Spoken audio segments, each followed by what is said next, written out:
The alien council chamber was massive, cavernous, and cold. Light refracted through crystalline walls, casting rainbow streaks across the floor, and dozens of delegates from rival worlds sat in rigid, geometric precision. Every detail of their posture, their attention, spoke of millennia of discipline and hierarchy, of civilizations that measured everything in cycles and probabilities. And yet, all of that focus shattered the instant he entered. Human, a single man, unremarkable in height, unarmored in a fashion that alien eyes could not understand, walked calmly through the chamber. His boots clicked softly against the polished floor, and his coat, long and weathered, hung loose, as if he had no concern for authority, rank, or expectation. The delegates whispered, voices rippling through the chamber like waves, and the human remained unbothered, his gaze steady, measured, unflinching. They had been told he was a mercenary, a hired soldier with no stake in their political games. They had anticipated arrogance or fear, cunning or greed. They had not anticipated this calm, this certainty. The leader of the Mecharith, a towering insectoid diplomat with eyes that glittered like polished gems, leaned forward. "Explain why you have come, human," it demanded. Its voice was a chorus of harmonics, unnatural and precise, carrying authority that resonated in the chamber. He raised a hand in a gesture that was casual, almost bored, yet carried an unmistakable authority of its own. "I didn't come here to negotiate," he said. His voice was low, calm, and firm, a tone that somehow cut through the alien resonance. "I came here to make sure this place doesn't burn." A ripple of shock passed through the delegates. Burn, did he mean literally or metaphorically? His human eyes met each of theirs in turn, unyielding, unapologetic, and impossible to dismiss. They had prepared for threats, for diplomacy, for cleverness, but not for this, the audacity of a human who assumed control simply by being present. The Vorin, another species known for calculating diplomacy, hissed through its serrated mandibles. "You are a mercenary. You have no claim here. Why should we believe your presence carries weight beyond the contract that brought you?" He tilted his head slightly, scanning the chamber, and then smiled faintly, a gesture that seemed dangerous and familiar all at once. "Because if I don't act, both of your worlds will die," he said simply. He didn't raise his voice. He didn't plead or threaten. He stated a fact, and in that simplicity lay a weight heavier than armies or fleets. The room froze. The delegates calculated, recalculated, and attempted to dismiss him as bravado. But humans, Velaratha, youngest Mecharith, strategist, realized, had a peculiar quality that defied their formulas. Audacity paired with unpredictability. Where calculations predicted fear or retreat, humans often acted. Where logic demanded negotiation or hesitation, humans often imposed reality with a stubborn force entirely their own. And this human man stood alone, in the center of their chamber. And yet he commanded attention more effectively than any council, any fleet, any weapon. He shifted slightly, the movement casual yet deliberate. "I'm not here to argue. I'm here because the choice before you is simple. Act before the world burns, or regret inaction when it's too late." Valera leaned forward, intrigued despite herself. She had spent her entire life in council chambers, calculating probabilities, analyzing opponents, preparing contingencies, and yet she felt an unfamiliar tension, a thrill, as if the unpredictability in front of her opened possibilities that her structured mind had never allowed. Humans were dangerous, yes, but brilliant. Dangerous and brilliant in equal measure. The Mecharith leader's compound eyes narrowed. "And how, human, do you intend to prevent destruction when you have no fleet, no backing, no allegiance to our causes? You are alone." He shrugged, an almost casual gesture that sent ripples of disbelief through the assembly. "Alone, yes, but not unprepared." He gestured toward the open doors behind him, where the faint hum of technology could be felt rather than seen. He didn't explain, didn't boast. He simply let the implication hang in the air. He had a plan, and it was already in motion. A murmur spread through the chamber, whispers in alien languages, rapid calculations in the minds of strategists, debates hidden behind ceremonial masks. Yet none dared challenge him directly. Something in the human's gaze, steady and unwavering, projected certainty that defied intimidation. Valera realized that humans had a habit of turning expectation into leverage, of bending fear and protocol to achieve outcomes the universe had not predicted, even if your intentions are genuine. The Vorin hissed, "Your methods are unknown.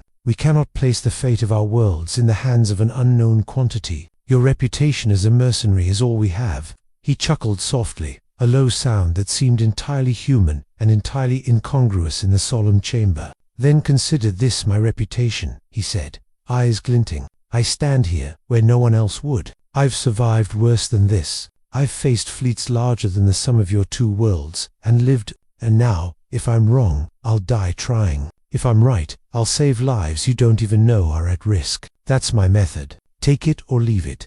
Silence followed. The alien delegates had been trained to dominate discussions, to calculate and control, yet the presence of one human disrupted everything. Where they relied on tradition and expectation, he relied on instinct, intuition, and a willingness to face consequences that they could not comprehend. Valera, analyzing as always, understood that his audacity was not recklessness, it was strategy. Humans could take risks that no other species would consider, because they measured differently. They measured resolve, unpredictability, and adaptability alongside calculations. And now, standing before them, this human mercenary or not, was forcing their worlds to bend to possibility. The chamber doors hissed open, drawing attention as emissaries arrived with urgent messages, reports of skirmishes at border planets, of rogue factions attempting to exploit tensions, of fleets on the brink of confrontation all converged into a single, terrifying reality. Without decisive intervention, both worlds would suffer devastation. The human didn't flinch. He absorbed the incoming reports, his mind clearly processing them at a speed and clarity that unsettled everyone present. Valera noted how he didn't merely react. He anticipated. He didn't argue over protocol or ceremony. He adapted to information as it arrived, integrating every variable into a coherent plan. Where alien diplomats saw chaos, he saw opportunity. "I need immediate access to your communications arrays," he said, voice calm but commanding. "And I need a fleet that's willing to follow orders without hesitation. I don't care about politics, I care about survival. All else is secondary." There was a pause, a calculation. Delegates exchanged glances, weighing centuries of tradition against the audacity before them. One by one they began to nod, reluctantly at first, then with growing conviction. The human's certainty was contagious. It wasn't arrogance, it was competence. Humans had a tendency to stand where others would falter, to act when others would hesitate, and in doing so, they became indispensable. Valera felt her pulse quicken as she realized the implication. This man, this so-called mercenary, was about to become the fulcrum upon which the fate of two worlds would turn. She had spent her life preparing for wars of strategy and politics, yet she had never witnessed a force like this, audacious, adaptive, and terrifyingly effective. He turned to her briefly, acknowledging her presence, though not in a formal or deferential way. There was recognition in his eyes, an understanding that they were now aligned in purpose. Even if worlds of culture and expectation separated them, humans were remarkable in this regard. They didn't need ceremony or hierarchy to establish trust. They acted, and trust followed. "Get me access," he said finally, "and clear the fleets to follow my lead. Every second wasted is a second closer to catastrophe." The chamber erupted in hurried movement. Protocols were set aside. Communications arrays, fleets, and resources were directed toward the human's command, with a speed and efficiency that shocked even the most disciplined delegates. Valera watched, fascinated, as he orchestrated the coordination.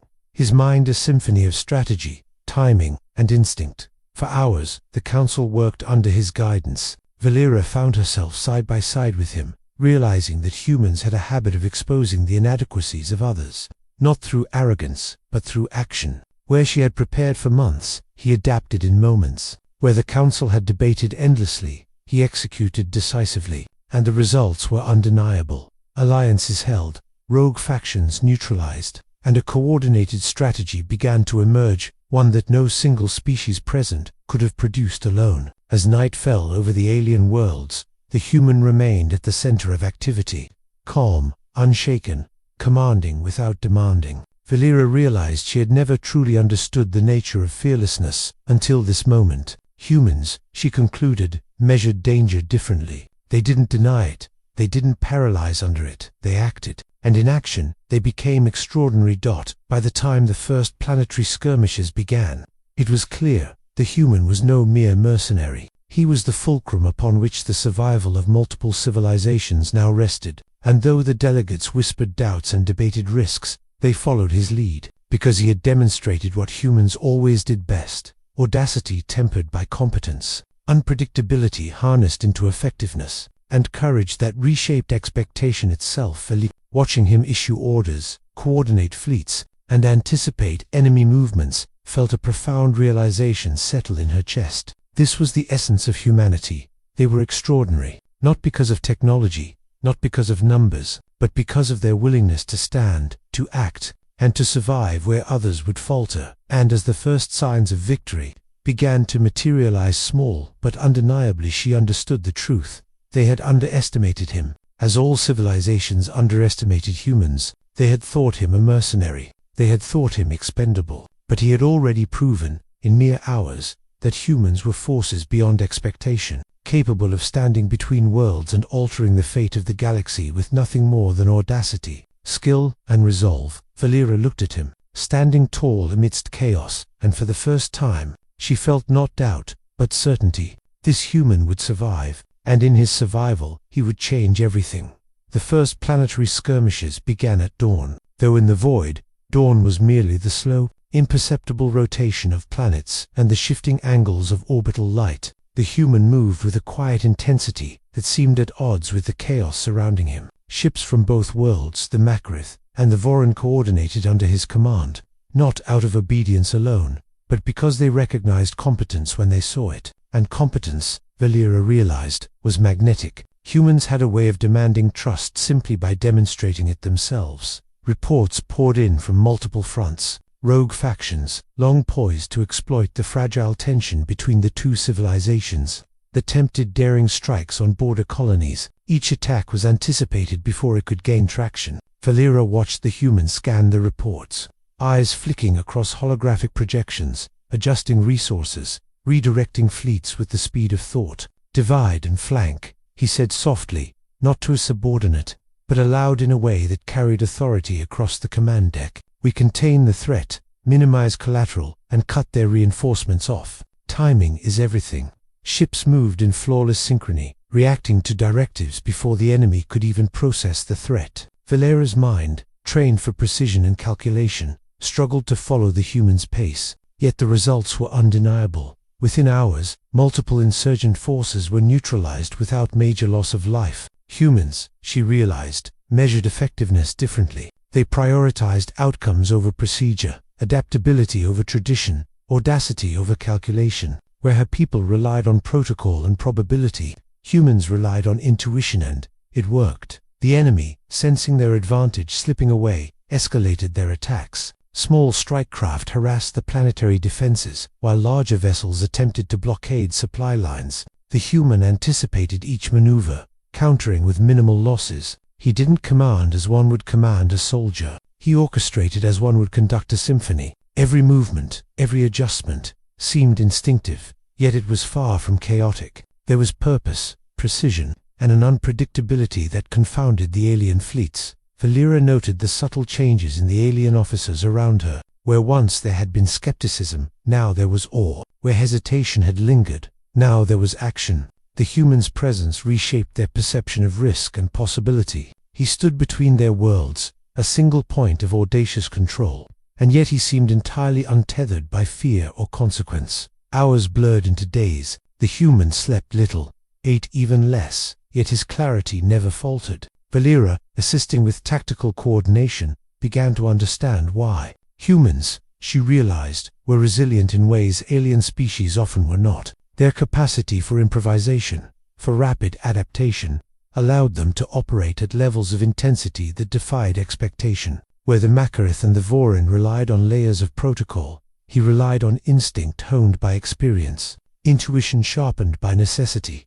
During a lull in the fighting, Valeera approached him in the command chamber. "You've done what we could not even begin to plan for," she said quietly. Her voice carried a mixture of astonishment and respect. "How can one man orchestrate the defense of two worlds?" He glanced at her, expression calm, almost detached, yet there was a glimmer of acknowledgement in his eyes. "I'm not one man," he replied. "I'm a human. Humans have a way of seeing patterns others can't. We adapt, improvise, and exploit opportunity. And sometimes, we just have to stand where others would run. She considered this, noting the simplicity and depth of his statement. The alien fleets had relied on overwhelming calculations, simulations, and doctrine. Yet here was a human, operating without a formal fleet or hierarchy, achieving results that no model had predicted. She understood then that humans were not merely participants. In the galaxy they were forces capable of bending events to their will. The enemy launched a coordinated assault on the orbital defenses of the Vorin capital, a maneuver meant to break morale and force submission. The human anticipated the attack, deploying defensive squadrons with uncanny timing. Smaller agile ships moved to intercept enemy craft, while heavier vessels absorbed energy blasts, shielding the planet below. Valera watched in awe as he manipulated every vector, every trajectory, anticipating the enemy commander's strategy before it was executed. Explosions rippled across the void, yet not a single allied ship was lost. Enemy fighters were destroyed or driven back with efficiency that defied the scale of the assault. Valera felt her pulse quicken. The human's ability to exploit chaos, to use risk as a weapon, had been underestimated for centuries. And here, in the cold void of space, she witnessed the truth. One human could, and had, altered the outcome of war for entire civilizations. That as the battle subsided, the human moved through the command deck, speaking to officers from both species, guiding, correcting, and advising with subtle authority. He did not demand obedience. He commanded trust through action and clarity. Valera realized that humans had a unique power, the ability to unite disparate factions under a single purpose, not through coercion, but through competence and audacity. Yet the war was far from over. Intelligence reports indicated a coalition of rogue Sarthak mercenaries moving towards strategic points, aiming to exploit the fragile peace and strike at both worlds simultaneously. The human leaned over the table, fingers tracing projected star systems, eyes sharp and calculating. "They think they can overwhelm us," he said, voice calm, "because they measure strength differently. We'll show them why humans don't play by the same rules." Valera studied him as he issued orders. He divided the forces into rapid response units, paired with stealth scouts, and deployed decoy signals to lure the enemy into traps. Every maneuver was bold, almost reckless to any outsider, yet every result was devastatingly effective. Enemy ships were caught off guard, their attacks scattered, their coordination disrupted. The human's ability to anticipate, adapt, and exploit the weaknesses of larger forces became increasingly evident with each engagement. For the first time, Valera noticed something else, a subtle spark in the human's demeanor. It was not arrogance, nor simple bravado. It was a quiet confidence, born of experience and survival. Humans, she realized, had an extraordinary capacity to persist under pressure, to operate where others would falter. This man had lived through battles she could not imagine, and now, standing between worlds, he drew upon every ounce of that resilience. The rogue forces attempted a desperate gambit, a coordinated strike on the planetary shields, while launching boarding crafts toward orbital installations. The human anticipated the attack, deploying small strike teams and diverting the bulk of the fleet to intercept the primary assault. The resulting battle was chaotic, explosions and energy blasts scattering through the void. Yet the human orchestrated it with the calm precision of a conductor. Ships moved in perfect synchrony, shields absorbed and redirected fire, and boarding attempts were thwarted before they could breach critical defenses. Valera observed the alien officers, noting their reactions. There was admiration now, tempered with disbelief. Where once they had dismissed him as a mercenary, now they acknowledged his unique capability. Humans, it seemed, could stand where no other species dared, adapt where others froze, and survive where others would perish. And in doing so, they could protect not just themselves, but entire civilizations. Night fell across the planets. Though in orbit, darkness was only a measure of distance from their suns. Valera approached the human once more, noting the faint lines of exhaustion around his eyes. He did not appear tired. His focus remained sharp, his commands deliberate. "You never falter," she said quietly, almost in awe. He looked at her briefly, a flicker of something human humor perhaps, or acknowledgement passing through his expression. "Humans don't falter," he said. "We adapt, we survive, and sometimes we do things others think impossible. You've seen it, and now they will too." the human turned back to the tactical displays, adjusting fleet movements in real time. Valera realized then that she was witnessing the core of humanity itself: audacity, ingenuity, and an unshakable will. These were not qualities taught in academies or mandated by law. They were lived, honed through experience, and unleashed when circumstances demanded it. Reports continued to stream in. Rogue factions were in disarray, their forces fragmented and demoralized. The human moved through every report, every projection, every communication with a calm intensity that seemed impossible. He did not rely on superior numbers or overwhelming firepower. He relied on strategy, improvisation, and the innate unpredictability of human thinking, and it worked spectacularly. By the time the skirmishes began to wind down, it was clear the human had not only prevented catastrophe, but had fundamentally altered the strategic landscape. He had taken two worlds on the brink of war and orchestrated their survival through a combination of foresight, adaptability, and sheer audacity. Valera felt a profound respect not merely for his skill, but for what it represented. Humans, in their simplicity and complexity, were forces capable of altering the course of civilizations. And yet, as she observed him, she realized that this was only the beginning. Rogue factions were scattered, but the threat of larger-scale conflict loomed. The human would need to continue to anticipate, adapt, and survive. And she understood, with a clarity that left her both exhilarated and unsettled, that he would do so not because he had to, not because it was expected, but because humans, by nature, acted where others hesitated, and survived where others fell. Valera looked at him, standing amidst chaos, yet exuding calm, and understood the truth. They had underestimated him. They had thought him a mercenary, expendable, irrelevant. But he had proven otherwise. One human, audacious, clever, and unyielding, had stood between their worlds and ensured their survival. And she knew,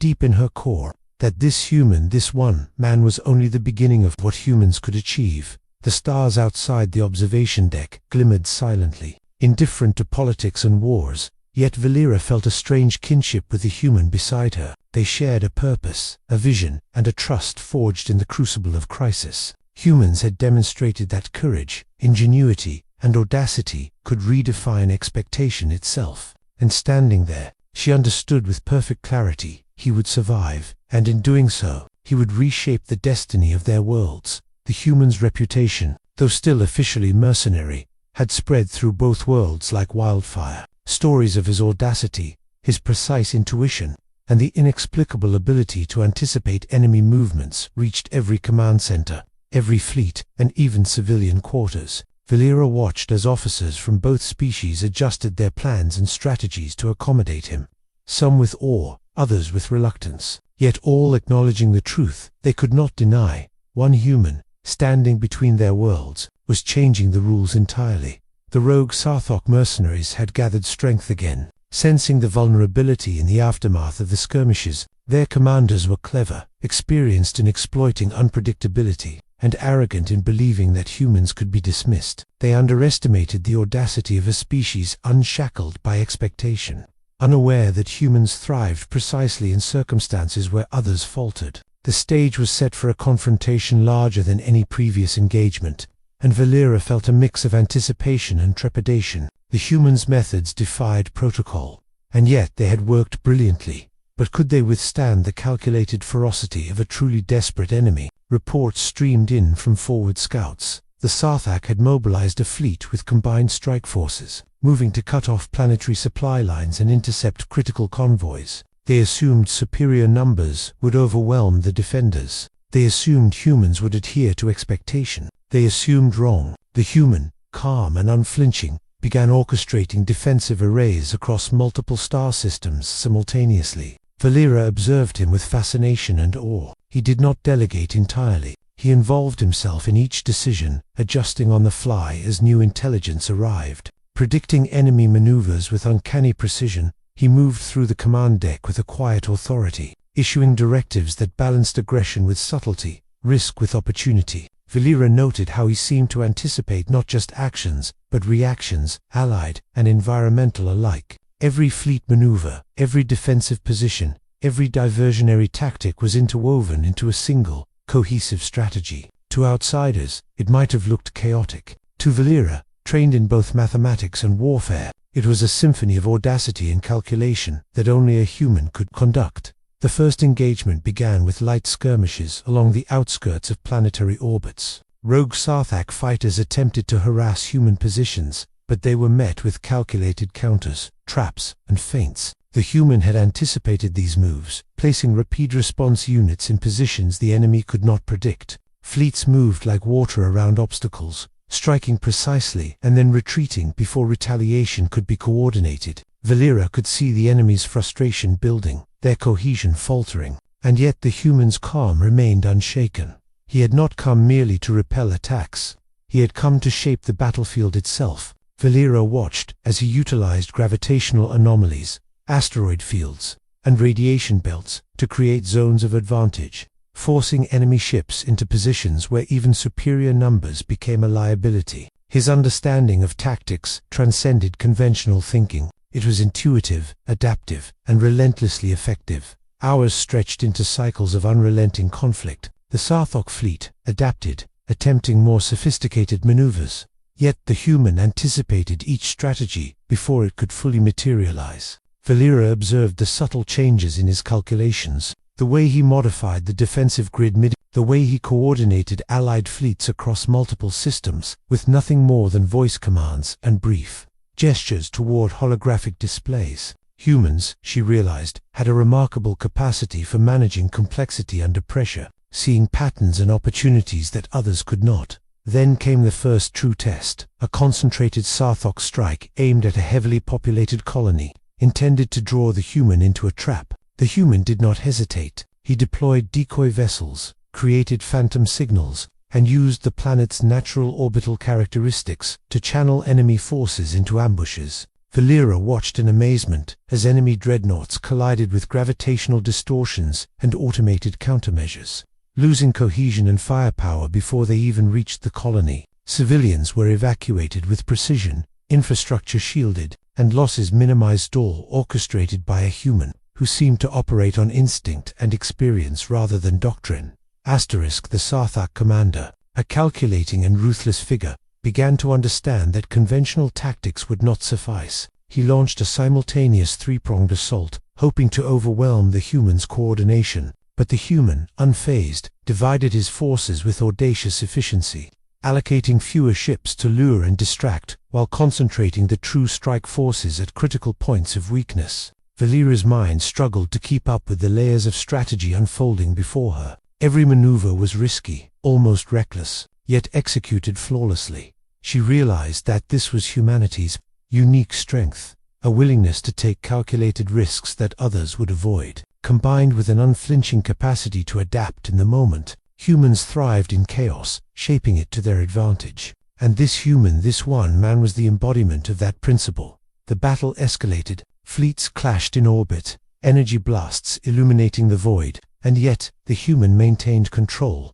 orchestrating attacks with almost preternatural timing. He directed smaller craft to disable key enemy engines, while heavier ships absorbed incoming fire and positioned themselves to strike critical points. Enemy formations crumbled, their strategies unraveling against a force that did not merely react, but anticipated, manipulated, and dictated the terms of engagement. Valera moved among officers from both species, noting their reactions. Skepticism had long since given way to trust, tempered with awe. Humans were not merely participants, they were arbiters of fate, capable of standing between civilizations and influencing outcomes in ways that defied expectation. And standing at the center of this orchestrated chaos was a single human, unarmored, unprotected, yet more dangerous than any fleet commander in galactic memory. Hours passed with relentless intensity. The Sarthak launched desperate boarding attempts on orbital platforms, attempting to disrupt the human's coordination from within, yet he anticipated this too. Rapid response teams intercepted the borders. Security protocols adapted on the fly, and key positions were reinforced without a moment of hesitation. Valera noted the seamless integration of improvisation and pre-planning, a balance she had never seen before. This was not chaos, it was controlled audacity. As the engagement reached its zenith, the human faced the ultimate test. The Sarthok commander concentrated a massive strike force on the command hub, intending to decapitate leadership and force surrender. The human, with a calmness that defied belief, orchestrated he redirected energy fields, deployed evasive maneuvers, and launched precision attacks that disrupted the enemy's trajectory. Dreadnoughts collided with one another, frigates were disabled before reaching targets, and the commander's plan began to crumble. Valera's pulse raced as she watched. The human was everywhere at once, coordinating defensive arrays, directing strikes, managing logistics, and adapting to every unexpected development. He was no longer a mercenary, he was the fulcrum upon which survival depended. And despite the overwhelming pressure, despite the near impossible odds, he did not falter. He adapted, improvised, and executed with perfection born of audacity and experience. Then, in a move that defied prediction, he concentrated a counterstrike that targeted the Sarthok commander's fleet at its center of mass. The strike was precise, devastating, and almost impossibly timed. Dreadnoughts erupted in controlled chaos, and the concentrated assault fractured the enemy formation irreparably. The Sarthak were forced into retreat, their fleet in disarray, morale shattered. Valera realized that the human had done something extraordinary. He had not only survived the onslaught, he had turned it into opportunity, leveraging risk into decisive victory. That as the dust settled, Valera approached him quietly. He stood, surveying the battlefield with the same calm intensity, eyes flicking across projections, analyzing outcomes, adjusting orders for cleanup operations. "How do you do it?" she asked, her voice barely above the hum of the command deck. He glanced at her, expression neutral yet piercing.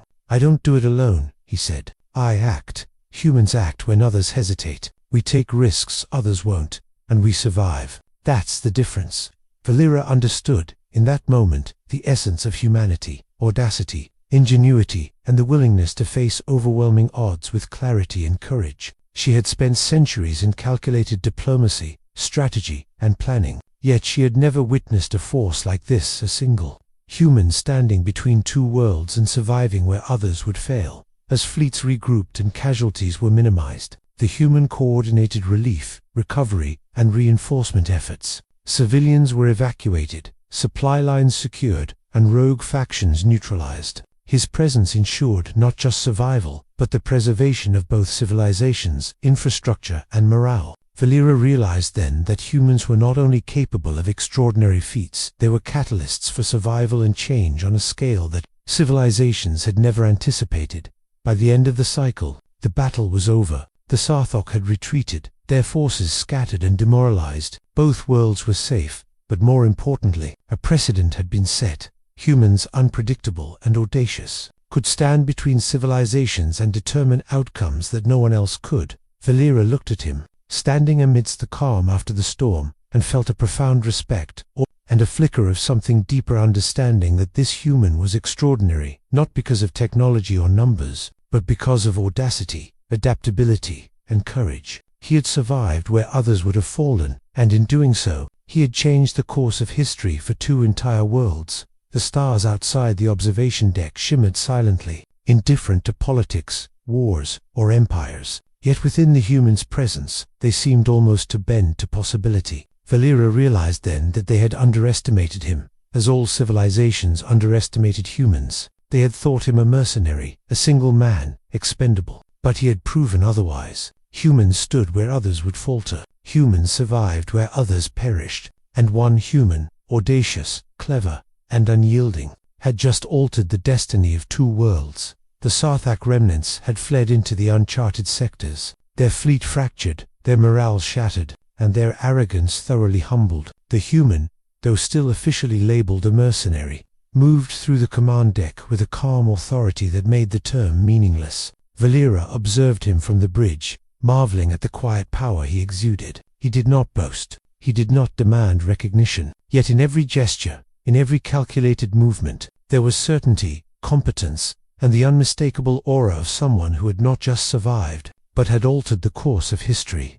The aftermath of the battle required careful attention. Ships had been damaged, supply lines strained, and planetary populations terrified. Yet under the human's guidance, the recovery proceeded with the same precision and audacity that had defined the battle itself. Valera noted how he moved seamlessly between crisis management and strategy, issuing orders that balanced immediate needs with long-term stability. Where alien officers hesitated or debated endlessly, he acted. Where they would have delayed for centuries of protocol, he improvised, corrected, and adapted. Humanity, she realized, was a force not of numbers or hierarchy, but of initiative, courage, and adaptability. Delegations from both the Makarith and the Vorin came to the command hub to offer thanks, acknowledgement, and, in some cases, submission. They had underestimated humans, assuming mercenary labels implied limits. Now, they faced undeniable proof that one human had stood between their worlds and survived where fleets of generals, and centuries of preparation might have failed.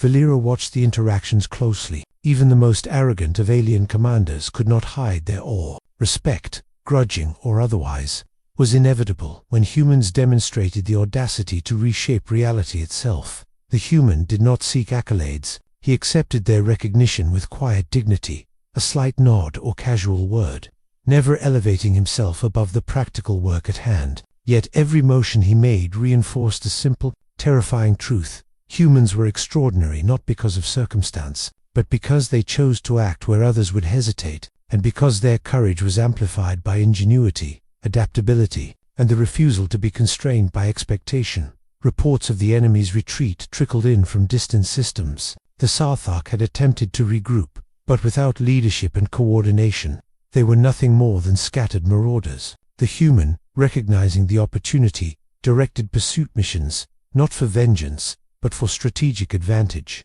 He ensured that enemy forces could never again threaten both civilizations simultaneously. Valera followed his directives, assisting with the orchestration of fleets, and marveled at how he treated chaos not as a threat, but as a tool. Humans could wield unpredictability as a weapon, and it was clear that he had mastered this ability. Meanwhile, civilian populations on both planets began to recognize the enormity of what had transpired. The human's presence had not only saved lives, but preserved culture, infrastructure, and hope. Valera noted how the people, previously paralyzed by fear and indecision, began to organize themselves, rebuild, and trust the leadership around them. Humanity's audacity had not only achieved military victory, it had catalyzed societal resilience. Where other species relied solely on hierarchy and authority, humans inspired action through example. The councils of both civilizations, once skeptical and rigid, were forced to acknowledge the human's contribution formally. Meetings, debates, and ceremonies unfolded, all attempting to categorize, analyze, and rationalize what had occurred. Yet the human remained largely indifferent to bureaucracy. He moved among them, advising, correcting missteps, and subtly guiding decisions without overbearing authority. His influence was felt, not through decree, but through competence, foresight, and an unshakable confidence that compelled others to follow. Valera stood beside him during one such council, observing how humans could impose order not by imposing themselves, but by demonstrating clarity, courage, and decisiveness. She realized that this was the essence of why humans were extraordinary. They acted where others hesitated. They adapted where others froze, and they inspired where others commanded. The human had become the linchpin of survival, a living example that courage and ingenuity could defy expectation and bend outcomes. In private moments, Valera spoke to him candidly. "You've changed everything," she said softly, almost in awe. "Not just the battle, not just the fleets, everything. Our worlds, our people, our understanding of what's possible." He looked at her with calm intensity, eyes that seemed to assess not just the situation, but her own understanding of it. "Humans don't wait for permission or approval," he replied quietly. "We act, and in acting, we make the impossible real. That's what you've seen, and now, others will see it too." She nodded, sensing the weight of truth in his words. Humans did not merely participate in events, they reshaped them. The audacity, adaptability, and courage inherent to their species made them unpredictable, dangerous, and transformative. And one human, standing where others feared, had demonstrated this principle in the most profound way. He had stood between two worlds and survived, altering the destiny of civilizations in the process. The human's presence also reshaped Valera's own thinking. She had spent her life in disciplined calculation, in analysis and probability, yet she had never encountered a mind capable of operating as he did. Humans thrived in chaos, embraced risk as opportunity, and acted with a combination of intuition and strategy that defied convention. Valera recognized that she had been changed by proximity to this human, not just professionally, but intellectually, emotionally, and morally. As fleets returned to safe positions and recovery operations continued, the human oversaw the integration of lessons learned into broader defense strategies. He did not seek glory, but he ensured that both civilizations emerged stronger, more adaptable, and better prepared for future conflicts. Where others might have hoarded knowledge or reinforced rigid doctrines, he shared insight, encouraged innovation, and forced allies to reconsider what was possible. Humans, Valera realized, were not just survivors, they were catalysts of evolution, both technological and cultural. The Sarthok remnants, though still present in remote systems, were reduced to scattered raiders, unable to mount any coordinated assault. The human had not simply survived, he had imposed order, strategy, and consequence upon chaos, reshaping the threat landscape entirely. Valera observed him as he reviewed reports and oversaw repairs, and she realized that this was more than military genius. It was a way of being, a philosophy that combined audacity, adaptability, and courage, and it made humans forces unlike any other in the galaxy. Council members, emissaries, and even hardened military commanders approached him in turn, seeking guidance, validation, and sometimes simply witnessing the example of a species they could not fully comprehend. Yet he remained measured, calm, and unassuming. His influence was not imposed, was inevitable, born of results, competence, and the magnetic effect of audacity in action. Valera reflected on the lessons of the past cycles. She had witnessed humans in battle, humans in strategy, and humans in survival. She had seen them act where others would hesitate, improvise where others would freeze, and endure where others would fall. One human had stood between worlds, survived impossible odds, and reshaped history. And she realized, with a mixture of awe and conviction, that this was only a glimpse of the potential inherent in humanity. In the quiet of the observation deck, she spoke to him once more. "Do you ever pause to consider what you've done, what your survival has meant?" He looked at her, calm and unshaken, yet his expression carried the faintest glimmer of introspection. "I do what humans do. We face what others won't. We act when others hesitate. Survival isn't a choice, it's a principle. And when you stand where others fear, you realize what's possible. That's what you've seen. That's what the galaxy will see." The stars beyond shimmered with silent indifference, yet within the human's presence, they seemed alive with potential. Valera felt a surge of understanding, a profound recognition that she had witnessed not just survival, but transformation. Humans, unpredictable and audacious, could alter events, shape outcomes, and inspire others to transcend limitations they had long accepted. Fleets settled into orbit, recovery operations proceeded efficiently, and civilian populations began rebuilding with renewed hope. The human coordinated each step, balancing efficiency with adaptability, always anticipating the next challenge before it arose. Valera realized that humans were extraordinary, not because of their technology, not because of sheer numbers, but because of their capacity to act decisively, to adapt relentlessly, and to inspire courage in others.